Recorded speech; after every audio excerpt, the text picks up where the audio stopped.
eu quero dizer que nosso desejo de coração não é crescer por crescer. Nós queremos sim ganhar mais e mais vidas para Jesus, mas nós não queremos deixar de cuidar bem das pessoas. Eu prefiro até crescer mais devagar, mas garantir que todo mundo está sendo bem cuidado. Então, você que é líder de Life Group, o que você deve ter muito cuidado para não fazer é o seguinte: é você começar a ficar tão empolgado com pessoas novas e você nem cuidar dos antigos, né? Daquelas ovelhas lá que estão congregando com você. Então é importante cada Life Group ter uma equipe de liderança, aonde vocês sentam juntos, oram e estão vendo nome por nome. Não é só se a pessoa está congregando no Life Group e no culto. Não, não, não. É se ela se sente bem cuidada, se ela está tendo amigos no Life Group, se tem pessoas tomando um café com ela em vez em quando, se tem pessoas cuidando dela. Isso é muito, muito importante. Porque se alguém começar a sentir, eu estou meio fora, eu vou para o Life Group, mas ninguém fala comigo, parece que tem muitas panelinhas e ninguém está cuidando de mim. Então isso mostra, viu, líder de Life Group, que você, com todo o carinho, está falhando. Eu prefiro que o Life Group nem cresça em números e nem multiplique se tiver não cuidando bem dos que já tem. Tem que cuidar melhor dos que já tem. Tem que garantir que todo mundo lá está sendo bem pastoreado, bem amado, bem entrosado, bem cuidado. Na realidade, o crescimento numérico é uma consequência de algo muito saudável que acontece. Porque tem dois jeitos de crescer numericamente. Um é só crescendo, trazendo mais gente e falando com mais pessoas aqui depois dos cultos e arrastando essas pessoas para o seu Life Group, e tem mais e mais gente, mas aí é um inchaço. Por quê? Não é errado convidar pessoas depois do culto para o seu Life Group, obviamente, não é errado isso. Mas se você só cresce assim, só foca nisso, em ter mais e mais pessoas, o que vai começar a acontecer? Você não está cuidando bem dos que estão lá, dos que já estão lá. E aí, essas pessoas começam a se sentir negligenciadas, sentir colocadas de escanteio, porque você está dando tanta atenção para as pessoas novas. Então, devemos atrair pessoas novas, devemos convidar pessoas novas? Sim, é claro que sim, mas sem negligenciar os que já estão lá. Cuide bem daquelas pessoas que já estão lá. Garanta que elas estão sendo bem pastoreadas, bem cuidadas. Porque aí você vai crescer de uma forma orgânica. Porque o quê? Se elas estão sendo bem cuidadas, elas que vão estar trazendo os seus amigos, as pessoas, elas que vão fazer a maior propaganda do seu Life Group. E aí, quando elas trazem as pessoas, quem que vai cuidar dessas novas pessoas? Elas vão te ajudar a cuidar das novas pessoas, porque foram elas que trouxeram aquelas pessoas. Você está entendendo? Aí você está crescendo de uma forma orgânica. Porque se você crescer dessa forma, em cima da saúde, escuta bem, aí você está crescendo de uma forma saudável. Mas se o foco for no crescimento e não na saúde, aí não vai ser um crescimento saudável.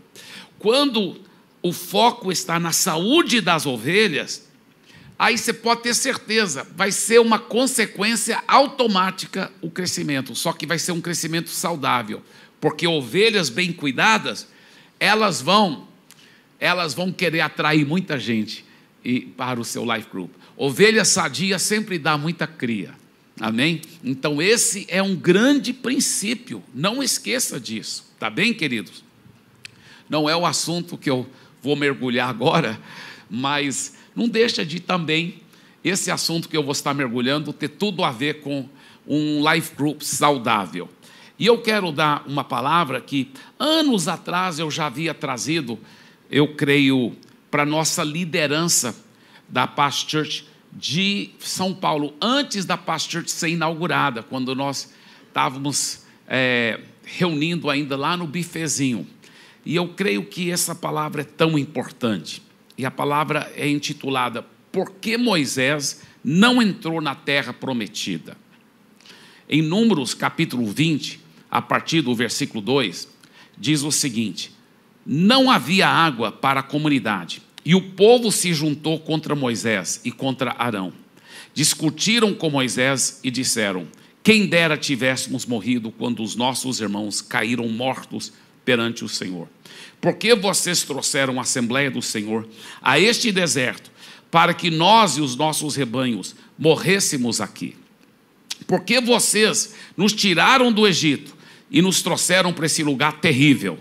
Aqui não há cereal, nem figos, nem uvas, nem romãs, nem água para beber. Agora, isso aqui aconteceu, gente, depois de muitos e muitos anos já no deserto. Era já perto de... eu não tenho bem certeza exatamente quantos anos, mas eu acho que já tinha passado mais do que 20 anos no deserto. Lembre-se que era para eles chegarem dentro do primeiro ano para a terra prometida. Mas por causa da rebelião, da má atitude, esse povo de Israel ficaram rodando no deserto, porque eles ficavam murmurando, reclamando, tendo péssima atitude. E agora, de novo, faltou água. Deus já havia feito tantos milagres, a água já havia saído da rocha, tantos milagres, o maná caindo do céu, tantos milagres. Mas agora, porque faltou água de novo, o povo vem e detona com Moisés, fala mal de tudo, critica. Depois de tantas vezes, tantos milagres no deserto, o povo ainda vem murmurando e acusando Moisés. Agora, olha a reação de Moisés. Olha o que a Bíblia fala que eles fizeram. Vamos ver onde Moisés errou, tá? Vamos ver onde Moisés errou. Números capítulo 20, versículos 6 a 8. Moisés e Arão saíram de diante da assembleia para a entrada da tenda do encontro e se prostraram, rosto em terra, e a glória do Senhor lhes apareceu. Tá, até agora fizeram tudo muito perfeito. Olha o que fizeram. O povo vem, reclama, murmura, acusa, critica. E o Moisés, como um líder tão espiritual que ele era, e Josué, o seu auxiliar, eles saem da presença do povo, eles vão lá na tenda da congregação, e sozinhos diante de Deus, eles se jogam na terra, no chão do templo lá, do tabernáculo, e eles se prostram na presença do Senhor. É como se eles estivessem falando: Deus, nós não sabemos o que fazer. Tenha misericórdia desse povo, tenha misericórdia de nós. E olha o que a Bíblia fala, versículo 7. E o Senhor disse a Moisés: pegue a vara e com seu irmão Arão, reúna a comunidade e diante desta fale aquela rocha, e ela verterá água. Vocês tirarão água da rocha, para que a comunidade e os rebanhos beberem. Agora, nessa mesma rocha, porque essa rocha, a Bíblia fala, o seguia, essa mesma rocha, Moisés já havia no passado sido dado a ordem de Deus para bater na rocha. Mas dessa vez agora, muitos anos depois, quando faltou água de novo, Deus não falou para ele bater na rocha. Deus falou para ele falar com a rocha. Fala com a rocha e a própria rocha vai verter água para abastecer, né? Mais do que 2 milhões de israelitas. Era muita água saindo daquela rocha. Era um milagre muito grande. Então, isso aqui Deus falou com Moisés, quando estava Moisés e Arão na presença de Deus, mas ninguém ouviu, só Moisés e Arão, porque estavam na presença de Deus. Aí eles voltam para o povo, tá? Então Moisés pegou a vara que estava diante do Senhor, como este lhe havia ordenado. Moisés e Arão reuniram a assembleia em frente da rocha. E Moisés disse: escutem, rebeldes, será que teremos que tirar água desta rocha para lhes dar? Então Moisés ergueu o braço e bateu na rocha 2 vezes com a vara. Jorrou água e a comunidade e os rebanhos beberam. O Senhor, porém, disse a Moisés e a Arão: como vocês, plural, como vocês não confiaram em mim para honrar minha santidade à vista dos israelitas, vocês não conduzirão esta comunidade para a terra que lhes dou. O quê? Moisés, que foi tão obediente e tão correto na presença de Deus, por 80 anos, gente, 80 anos, Moisés começou a realmente ter um encontro profundo com Deus com 40 anos de idade. E ele só morreu com 120. Isso aqui é um pouco antes dele morrer, nós não sabemos quantos anos antes dele morrer. Mas Moisés foi um homem de Deus, por 80 anos, dos 40 até 120. Um homem muito santo e consagrado. Ele fez alguma coisa aqui que Deus ficou tão triste com ele, que Deus disse: cara, aí foi a gota d'água. Você não vai entrar na terra prometida. Você e Arão não vão conduzir esse povo para dentro da terra prometida. Impressionante isso. O que foi que Moisés fez? Tá, alguém disse, tem diversas teorias. Vamos ver as diversas teorias. Mas antes, vamos ver esse versículo de uma forma mais próxima ao grego, porque eu estava lendo uma outra tradução, agora eu quero ler na revista atualizada desse último versículo, Números 20, versículo 12, na revista atualizada. Olha o que ele diz: mas o Senhor disse a Moisés e a Arão: visto que não crestes em mim, para me santificardes diante dos filhos de Israel, por isso não fareis entrar este povo na terra que lhe dei. Na realidade, no hebraico, está escrito desse jeito. Deus falou que esta era a razão que Moisés e Arão não iam poder levar o povo para a terra prometida. Tá? Nós todos sabemos que acabou não sendo realmente Moisés e Arão. Foi quem que levou, que liderou o povo para a terra prometida? Josué. Muito bem. Agora, existem diversas teorias do porquê que Deus disse que Moisés não poderia liderar o seu povo para dentro da terra prometida. Alguns falam assim: olha, é porque ele bateu na rocha 2 vezes. Era para bater só uma. Não era nem para bater uma. Deus tinha falado para ele falar com a rocha. E outros falam: então é isso mesmo. É porque ele, em vez de falar com a rocha, ele bateu na rocha. E a rocha, a Bíblia fala lá em 1 Coríntios, capítulo 10, que essa rocha que o seguia era Cristo, simbolizava Cristo. E Cristo só pode ser crucificado uma vez. Primeira vez ele morreu por nós. Dali em diante a gente só fala com ele e recebemos a água viva. Então Cristo só pode ser crucificado uma vez. Essa teoria é muito interessante, muito legal, mas não foi a razão que Deus disse. Deus não falou que não tinha nada a ver com isso. Deus falou: visto que você não me santificou na presença do povo de Deus. Tá? Então, outra teoria é o seguinte, e essa teoria que eu vou falar agora é a teoria que eu sempre ouvi, desde pequeno. Que a razão que Moisés não pôde entrar na terra prometida é porque ele desobedeceu a Deus. Deus falou para ele falar com a rocha, ele, em vez de falar, ele bateu na rocha. E pela sua desobediência, ele não pôde entrar na terra prometida. Realmente tem muita lógica, porque é muito grave e muito sério desobedecer a Deus. Mas essa não foi a razão que Deus disse. Deus não disse: olha, porque você me desobedeceu. Não. Deus disse: porque você não me santificou, diante dos filhos de Israel. Agora, deixa eu te falar uma coisa. Os filhos de Israel nem sabiam que Moisés estava desobedecendo a Deus. Porque quando Deus falou para Moisés falar com a rocha, Moisés não estava na frente do povo.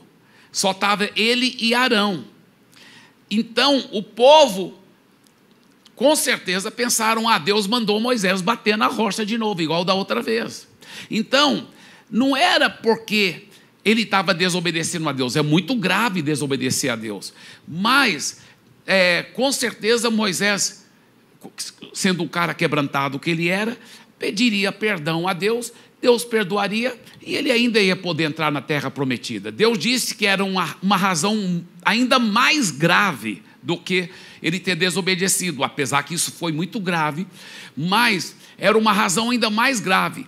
ele disse: visto que você não me santificou diante do povo de Israel. Era alguma coisa errada que ele fez diante do povo. O povo não sabia que ele estava desobedecendo a Deus, então não foi pela sua desobediência. Que mais? Vamos continuar. Outra teoria. Olha, pastor, a razão é porque ele falou como se ele e o Arão fizessem um milagre, né?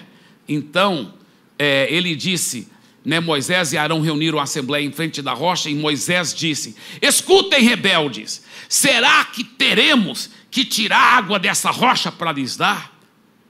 Então, é porque ele falou que ele e Josué que iam tirar a água da rocha, e é por isso que ele realmente ficou orgulhoso e agiu como se ele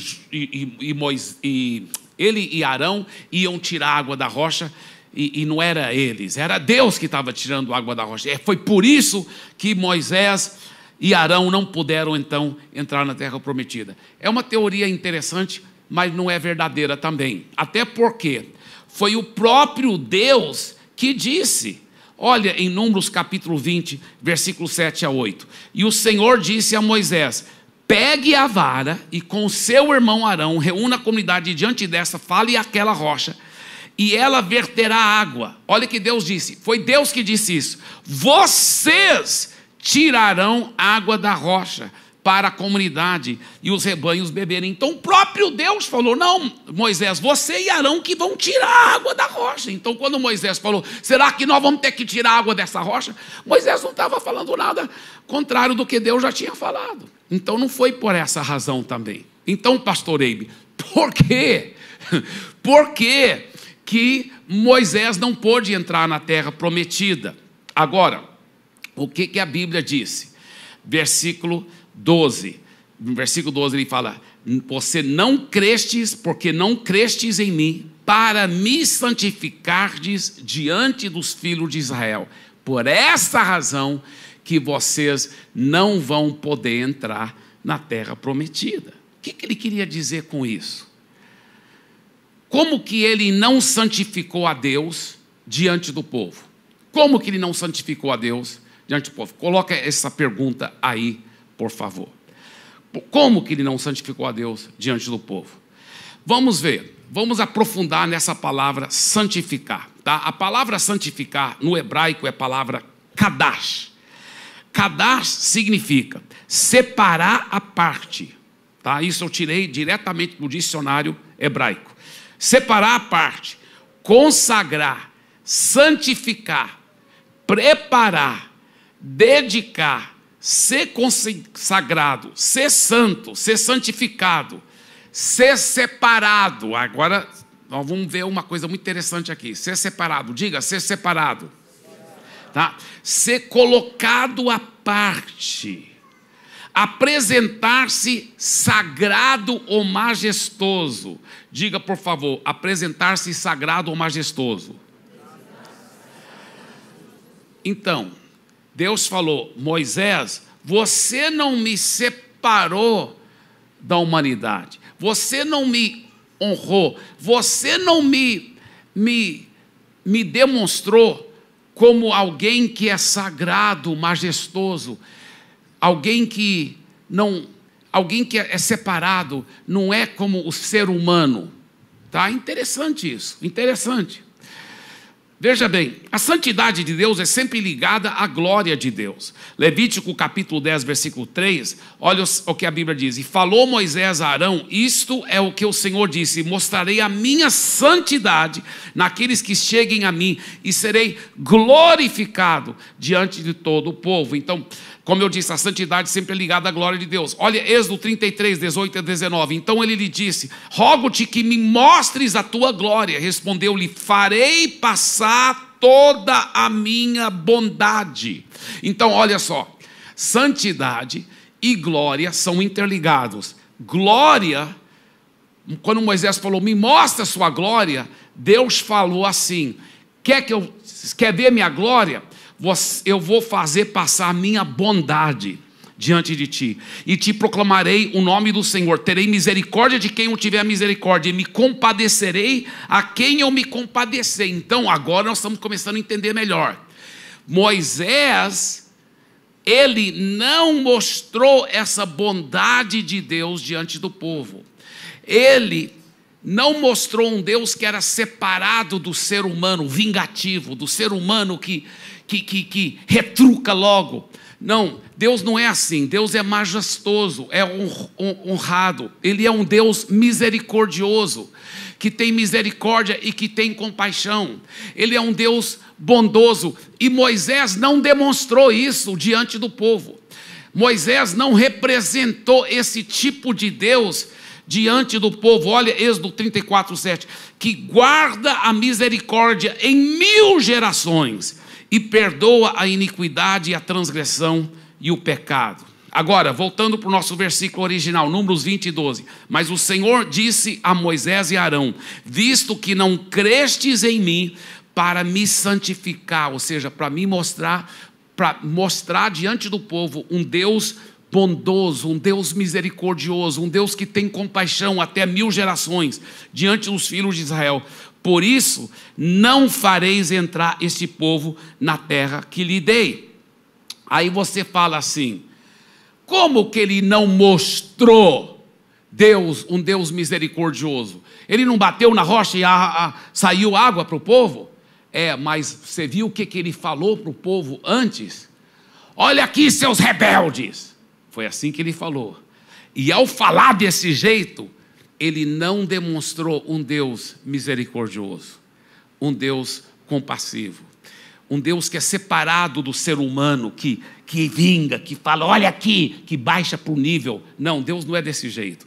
Deus mantém um nível sublime, misericordioso. Então, ele não representou Deus corretamente diante do povo. E Deus falou, não, Moisés, agora você já foi longe demais. Agora você não vai entrar na terra prometida, porque eu fiquei muito triste agora, porque você passou uma imagem errada minha. O povo vai pensar que eu sou igual a você, desse jeito, vingativo, duro. Olha só, olha só. Você fala, pastor Eibe, será que foi isso mesmo? Sim, a Bíblia mesmo diz que foi isso. Olha Salmo 106, versículo 32 a 33, que foi escrito há uns 300 anos, tá? Uns 300 anos depois disso tudo acontecer. O salmista diz o seguinte: depois nas fontes de Meribá, o povo fez com que Deus ficasse irado. E quem sofreu por causa disso foi Moisés. Eles fizeram com que Moisés ficasse tão irritado que ele disse coisas que não devia. E na revista atualizada está escrito assim, que ele falou irrefletidamente. E no hebraico, a palavra aí para irrefletidamente, ou falar coisas que não devia, é a palavra batar. E batar significa falar duramente, ou falar com raiva. Então, a Bíblia diz em Salmo 106, no texto que eu acabei de ler, que a razão que Moisés não entrou na terra prometida é porque ele falou com raiva. Ele falou de uma forma dura com o povo. Isso a própria Bíblia diz. Acabei de mostrar em Salmo 106. É muito forte. Vamos ver esse versículo de novo? Moisés e Arão reuniram o povo diante da rocha, e Moisés lhe disse: ouvi agora, rebeldes, porventura faremos sair água dessa rocha para vós outros? Agora, veja outra coisa fenomenal aqui, em Números 20, 12 a 13. O Senhor, porém, disse a Moisés e Arão: como vocês não confiaram em mim, para honrar minha santidade, ou seja, para me representar corretamente como um Deus santo, um Deus separado, um Deus cheio de compaixão e cheio de bondade, como vocês não me representaram corretamente à vista dos israelitas, vocês não conduzirão essa comunidade para a terra que lhes dou. Você, Moisés e Arão, não vão poder entrar. Essas foram, agora olha o versículo 13, olha esse próximo versículo. Essas foram as águas de Meribá, onde os israelitas discutiram com o Senhor, e onde ele manifestou sua santidade entre eles. Como que Deus manifestou sua santidade? Lembra que santidade é ligado a bondade, misericórdia. Como que Deus demonstrou? Porque mesmo Moisés fazendo tudo errado, batendo na rocha, em vez de falar, tudo Moisés fez, o que aconteceu? Saiu água da rocha. Deus mostrou a sua santidade ao povo. Deus mostrou a sua bondade. Moisés não mostrou, mas Deus falou, mesmo que Moisés está fazendo tudo errado, eu vou ter compaixão desse povo. Eu vou mostrar minha bondade, minha misericórdia. E ele fala, onde Deus manifestou sua santidade entre eles. Não é forte isso? É fenomenal, é fenomenal. Agora, o que Deus está dizendo em efeito? Você, Moisés, não honrou minha santidade à vista dos israelitas, mas mesmo assim, eu manifestei minha santidade, eu manifestei meu kadash entre eles.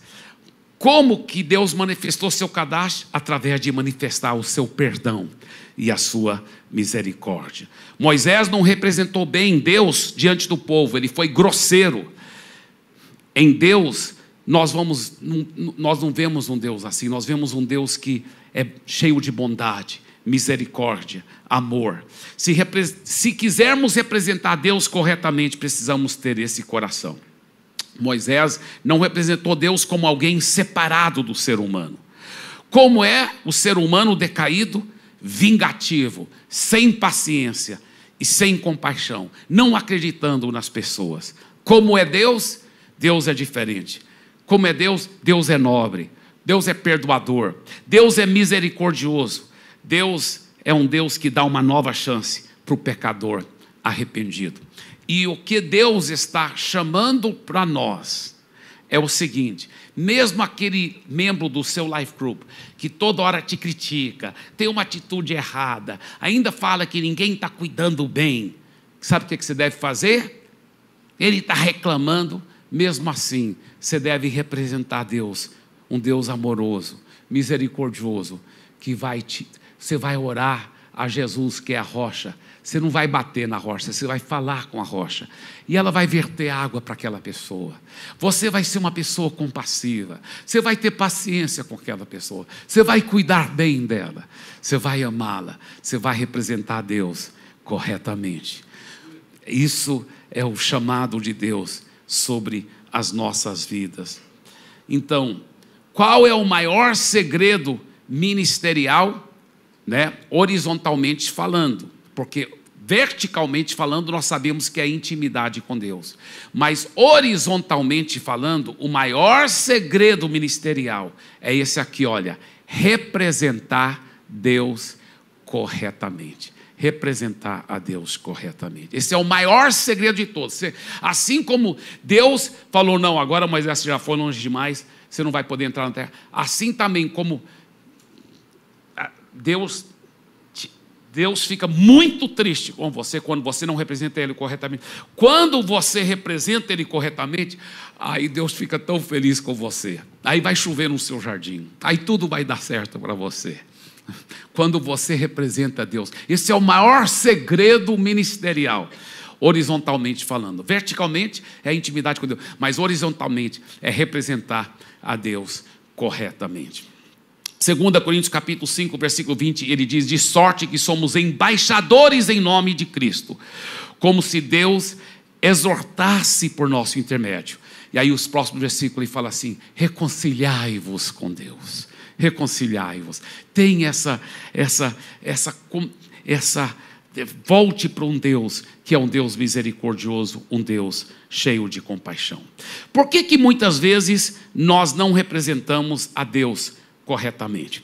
Eu tenho viajado muito pelo Brasil e prego em muitos lugares. E eu estava numa certa cidade onde, como é o costume, muitas vezes as pessoas vão lá no aeroporto me apanhar com as malas e aí me levam para o hotel para depois a gente fazer o check-in e depois mais tarde vão me apanhar para ir para o culto ou para jantar ou alguma coisa assim, tá? Então, estava chegando lá no hotel e um dos caras lá um dos funcionários do hotel que ajuda a carregar as malas, estava pegando as malas e tudo, e um dos caras que me levou falou assim: isso aqui é o pastor Eibe, ele vai estar pregando na igreja fulana de tal, e você está convidado. Ele falou: eu estou precisando mesmo. E qual igreja que é? Ele falou: igreja. Ele falou: legal, acho que eu vou sim. vou levar minha família. Aí eu vi tanta fome no cara, eu falei assim, amém, isso é tão maravilhoso, você já foi alguma vez para a igreja? Ele falou, eu era de uma igreja, eu era o baterista da igreja, né? Mas você parou de ir? Porque é o seguinte, uma vez lá na igreja, eu estava muito doente, e eu não ia poder tocar, porque eu fiquei com medo de desmaiar mesmo se eu tocasse. Só que o pastor falou que eu tinha que ir, porque vinha uma cantora famosa de fora, e ele queria a nossa banda lá completa, para fazer o louvor da igreja. Então o pastor disse que eu tinha que ir. Mas depois eu fui informado que a cantora estava trazendo uma banda, ela estava trazendo o baterista. Aí eu fiquei tão feliz, porque eu estava tão doente, que realmente eu fiquei com medo de desmaiar, então eu fiquei em casa. Ele falou, depois eu recebi recado do pastor, que eu não era mais bem-vindo na igreja, que não era para eu mais voltar para aquela igreja. Eu falei, o quê? Você está sério? O pastor realmente... Ele ele falou que não era para eu voltar mais. Gente, eu sei que isso é um caso bem atípico, porque eu creio que a maioria dos pastores não são assim, não é possível. Que quem tem um pastor desse, não precisa nem do diabo, né? Então, é horrível. Mas, o que eu comecei a pensar? Eu pensei, bem, um pastor desse, mal preparado, horrível, talvez nem convertido de verdade, mas ele é um pastor de uma igreja. Como que ele faria uma besteira? Então, eu fiquei pensando, como que um pastor faria isso? Como que um pastor faria isso? Aí eu tentei entender. E eu cheguei à conclusão, posso estar enganado, porque eu não sei a história ao fundo, mas eu cheguei à conclusão que o pastor, o que foi? Ele ficou com o orgulho dele ferido. Por quê? A cantora vinha, talvez uma cantora, parece que era uma cantora muito famosa. Ele queria mostrar para a cantora, nós temos uma banda maravilhosa na nossa igreja. E ele queria que a banda dele fizesse o louvor para a cantora ficar impressionado com ele. Então, quando o baterista não foi, o pastor ficou com o orgulho ferido. Ele pensa que vem quando quer, não vai, também, então nem quero ele mais. Oh, meu Deus. Ele não representou Deus mesmo, ele representou o diabo purinho. Agora, orgulho ferido. Quantos líderes cristãos, porque ficou com orgulho ferido? Porque talvez um membro do seu life group, porque um membro do seu life group, talvez, foi elogiar muito um outro life group, falar tanto de um outro líder que é tão amoroso, e deu uma indireta que você não é tão amoroso, e você ficou com seu orgulho ferido.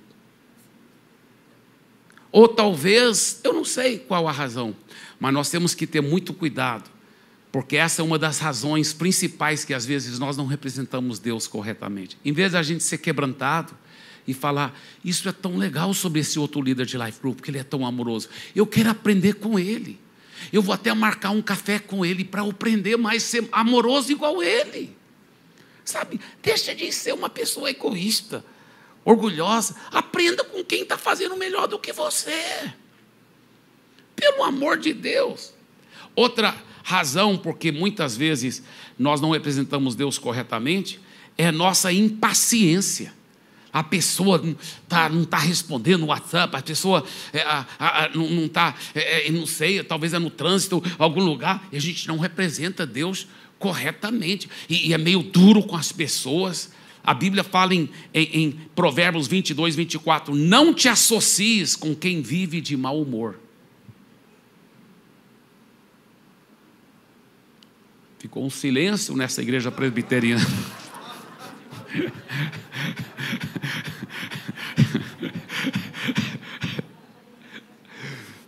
Outra razão que nós não representamos Deus corretamente é por causa da liderança insegura.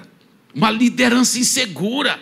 A gente não tem Nós não confiamos em Deus dentro de nós, que nós somos bons líderes. Não, a gente é inseguro. Então, qualquer coisa, alguém está ameaçando, alguém vai me criticar, né? E a gente acaba igual o Saul, que sentava no trono com a lança, e ele ficava inseguro, porque o Davizinho estava crescendo e sendo muito usado por Deus, e ele tentou matá-lo, e a gente tenta lançar, e a gente, sabe, acaba sendo uma pessoa que tem ataques de raiva em vez em quando, né? É verdade, e arranha, e até em casa, com os filhos. Eu posso até ouvir algumas mulheres orando silenciosamente agora. Toque no coração deles, Senhor. Fala a Deus. Igual um menino que perguntou para a mãe, né? Mãe, de onde nós viemos? Ela falou, como assim de onde? Não, qual a nossa origem? Ela falou, meu filho, você sabe muito bem de onde nós viemos. Nós todos somos descendentes de Adão e Eva, que foram criados por Deus. Ela falou, mas papai disse que nós viemos do macaco. Ela falou, você tem que entender, uma coisa é a família do seu pai.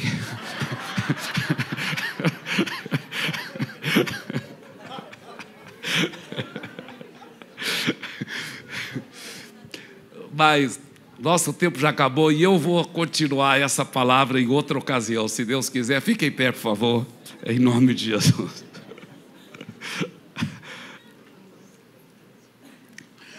Diga, Senhor Jesus, me ajude a representar o Senhor corretamente. Um Deus amoroso, um Deus misericordioso, um Deus cheio de compaixão. Eu peço isso e lhe agradeço, em nome de Jesus. Amém e amém, amém. Deus abençoe.